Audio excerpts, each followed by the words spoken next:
I am Alea Bandoy. I am Isper Adami. And I am Sandra Abista. And I am Kenneth Palos. And today we are here to present our group presentation in International Business and Trade about the methods of financing in international sales of goods. What is financing of international sales of goods? Financing of international sales of goods refers to a various financial instrument and mechanism used to facilitate cross-border trade. It is the use of financial products and services to make international trade possible. There are 10 common methods of financing of international sales of goods. First, letter of credit. A financial instrument that facilitates international trade by providing a secure payment and mechanism, reducing risk and improving cash flow for both buyers and sellers. Second is cash in advance. Cash in advance is the buyer pays the full amount before the goods are shipped, offering a maximum security for the exporter but potentially hindering sales due to cash flow concerns for the buyers. Documentary collection. The exporter sends and shipping documents to the buyer bank, which will release the goods to the buyer upon payment, providing a moderate paper for of security for the exporter. Open account. A payment term is international trade, where the seller ship the goods to the buyer and send invoice for payment. The buyer is expected to pay the invoice within a specified time frame, usually 30, 60, or 90 days.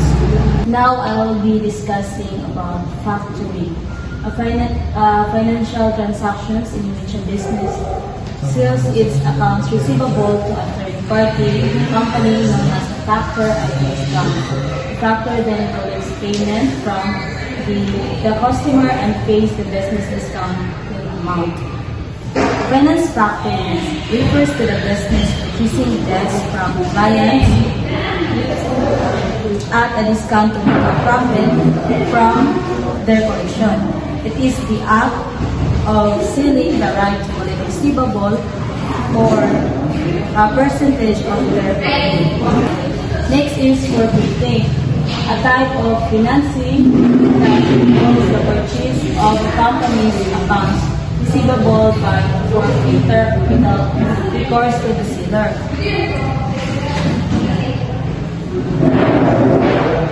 Forfeiting in international trade is a trade finance method where exporters' receivables are purchased at a discount from the forfeitor, who is often specialized financial institution or bank.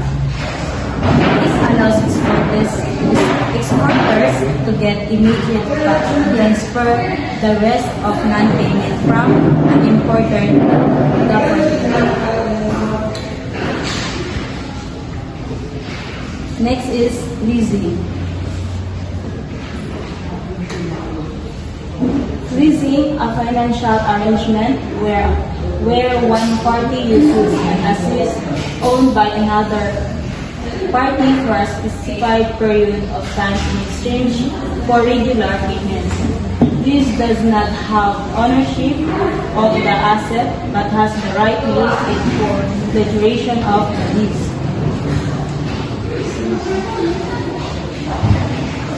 International leasing, also known as export leasing or international leasing trade, involves renting goods located abroad, catering specifically to international trade transactions.